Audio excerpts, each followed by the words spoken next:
Watch collecting is like one day you wake up and suddenly think to yourself, I think I need a chronograph. And then you devote every waking moment. Mornings, afternoons, evenings, nights, late nights, and dreams, all the subtle details, all the little nuances that go into what makes your heart tick for this shiny piece of metal. Chronographs are complicated. Yes, that is a pun. Their dials are busy, usually a well-balanced sensory overload that when done well all fades effortlessly together into its own consciousness and being. I feel like it's the watch that non-watch people often see as the standard for what a nice watch is. Is it the busy, often over-designed dial? Has Rolex subconsciously placed the Daytona in the minds of all people all over the world as the standard for ultimate luxury and class? Truth be told, when I first started collecting, I wasn't very fond of chronographs. I am a hoarding maximalist, trying my damn best to be a minimalist, and honestly, nothing makes me more happy than a classic 3-hand automatic with a date window. My thought process was, once I get all the watches I want, then I'll buy a Speedmaster because that's what you do, right? But then I saw it, and it came from the least likely place. Back in the late 90s and 2000s, I remember as a kid someone mentioning Tag Heuer and saying that's what expensive watches are. I remember seeing one of those egregious 2000s tag pieces and thinking, wow, this shit is ugly as f***. And from that moment on, it was ingrained in my brain that Tag Heuer sucks. Fast forward to 2023, Tag releases the Carrera Glassbox in 39mm. Reverse panda, beautiful black leather rally strap, classic vintage Heuer aesthetic, in-house movement, all of it effortlessly fading together into my consciousness and being. My perfect chronograph watch that if I bought right now, my wife would kill me.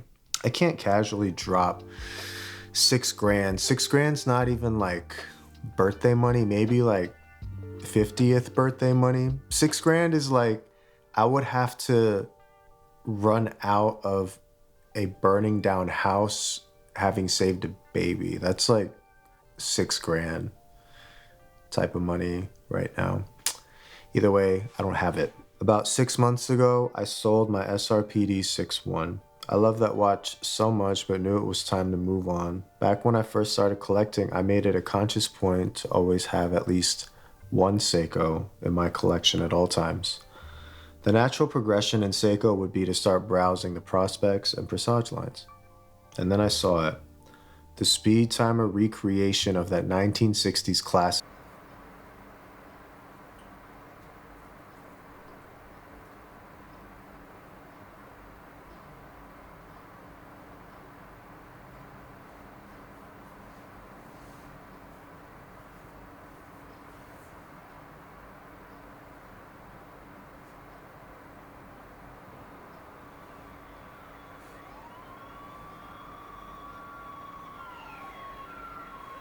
I guess it's a Speedtimer reinterpretation of that 1960s classic, except kind of make it look like a Daytona so that maybe it'll help with overall sales and give watch nerds something to talk about on the internet.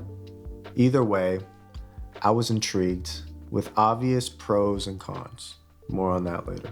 Mechanical/automatic chronographs are expensive, and all of that higher price tag is usually because the movement inside is highly complex. It's discouraging, especially because in my collection, I don't know if I'd really consider a chronograph a big ticket item. Kind of rides the line between a must-have and a nice-to-have.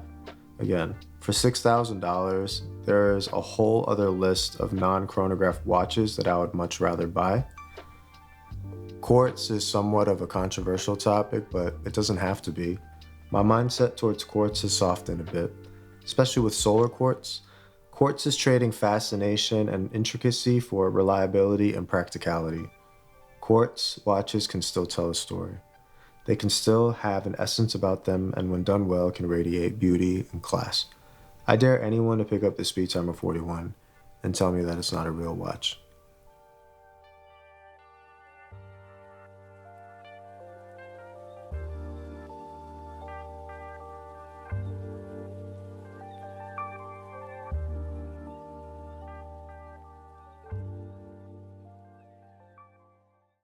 Case size is 41 millimeters, lug to lug is 45.5 millimeters, thickness is 13.3 millimeters, and the lug width is 21 millimeters. But wait.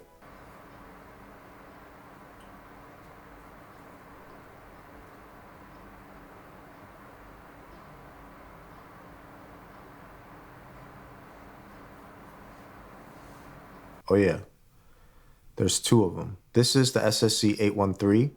Case size for this one is 39 millimeters, lug to lug is 45.5 millimeters, thickness is 13.3 millimeters, and lug width is 20 millimeters. Both of these watches have been out for a while now, and they both have more variants than Loki. The units I have here are the OG Panda dials, which I think are still the best versions of these watches to date. Overall pros for both of these watches is the sapphire crystal, solid end links and solid links in the bracelet, milled clasp, screw down case back, very reasonable lug to lug for wearability, big crown that's easy to grip, and overall styling. I do love the looks of these watches, and I think the dials are its best feature. The cases for both are about the same, polished on the side, brushed along the top. The case back is pretty sterile in standard Seiko fashion. The biggest differences between the two watches are in the size and the subtleties in the dial. If you had to choose one, Okay. which one would you choose? Without trying it on? No, you can try it on. I'll try it on. Yeah. So this one's the Speedtimer 39 millimeter.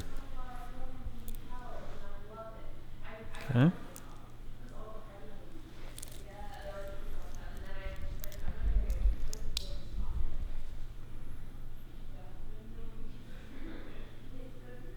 What do you think? I like it. You like that? Mm-hmm. All right, now this one is, they call this a Speedtimer, but this one's 41 millimeter. So it's 2 What's this one? millimeter. This one's 39, this Okay. one's 41.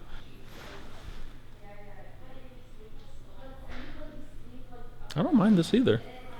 All right, but you have to choose. I think I'd pick this one. You pick this one? Why? I like the size on my wrist. The size is the only thing. Do you like? I like the size of this, but I like the detail of this one better. I chose the 41 millimeter because I like the larger two-tone bezel and subtle hints of red.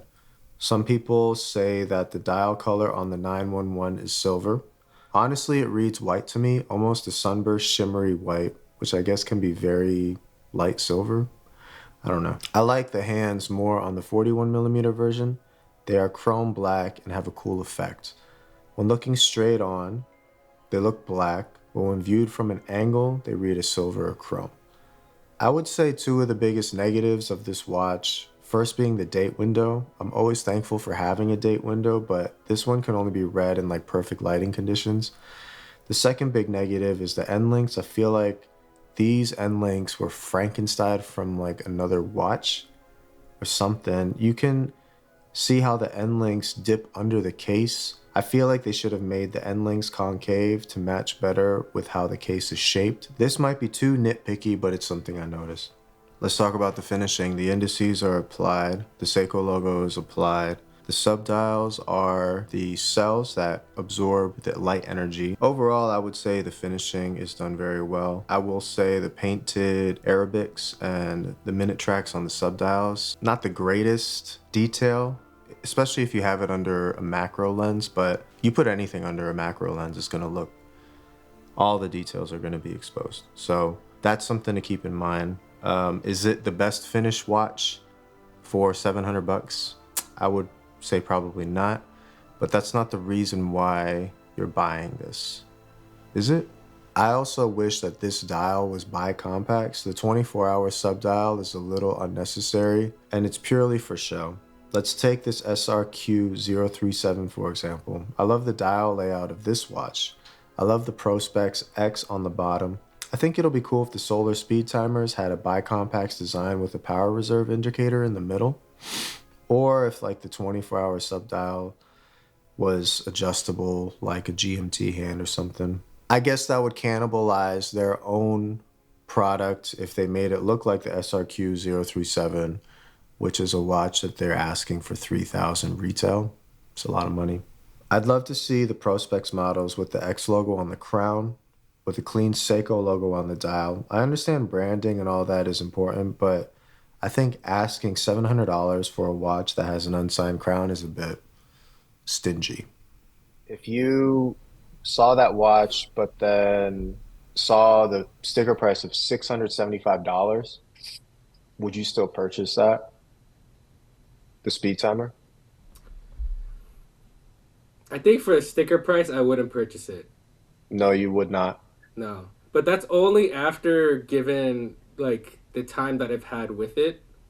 Um, and I think the reason why is because I think for that price, I would want more practical functionality out of it, specifically legibility. A big thing is the date window. Yeah, it's pretty difficult to read the date. Only between the hours of like 10 a.m. to 2 p.m. in direct sunlight, you can Yes. see the date window Yeah, pretty within those much. times. But I think it was worth.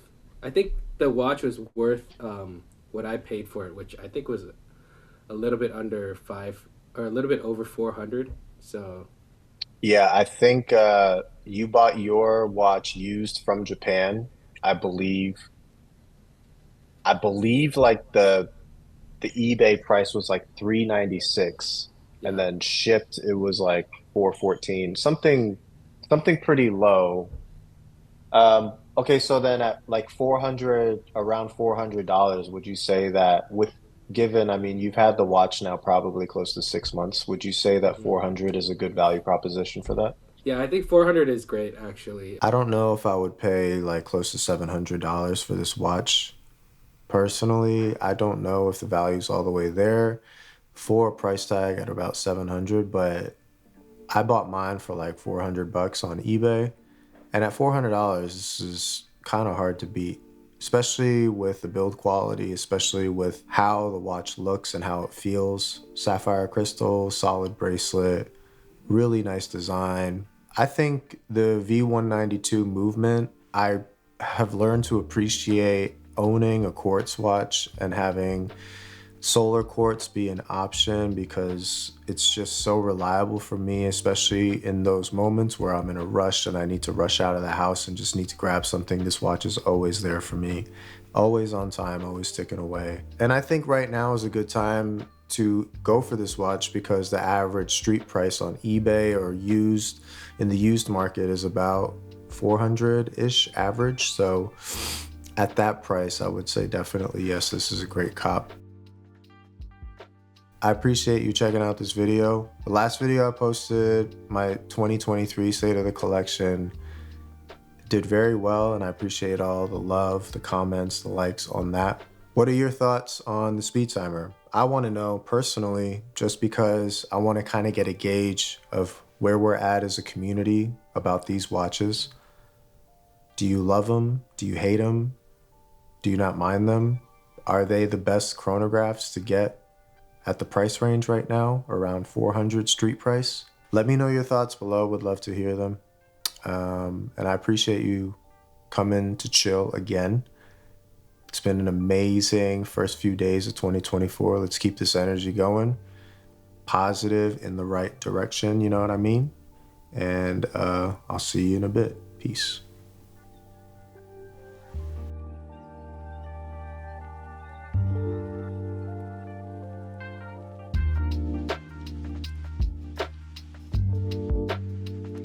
Hey, if you're still here, thank you so much for sticking around. The best part about watch collecting and like shopping for watches is like finding the best deals. And I just wanted to share with you guys two pretty cool watches that I found that I think are at a great price right now. This one is a Hamilton H7641120. It's a quartz chronograph and it's going for $324. I don't know if you can see that. Yeah, you can see it right there. Boom. Who's texting me right now? I don't know if you can see that. I think you can see it right there. Boom. I thought this watch looked kind of cool. It says it's a khaki, but it's a quartz chronograph. It's going for $324 on Chrono24. This is a Zodiac Grand Rally chronograph. It's got like a 1970s cushion case design. This one's going for $300 on eBay. I thought that this watch looked fantastic, and getting a Zodiac for like $300 is kind of crazy. So I wanted to share these two with you in case you're in the market for a chronograph. Both of these that I'm showing you are quartz. They both have sapphire crystals on them. But yeah, thanks for hanging, and I'll check you on the next one. Peace.